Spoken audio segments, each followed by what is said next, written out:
Hi, back again in the PandaNew channel.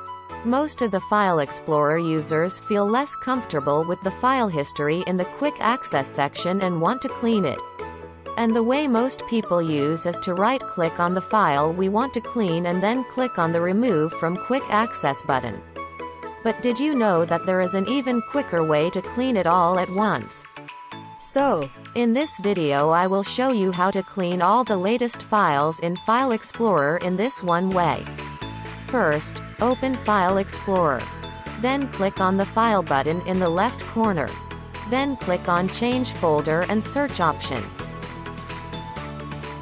Look in the Privacy box and click on the Clear button. Then click on the OK button. Done.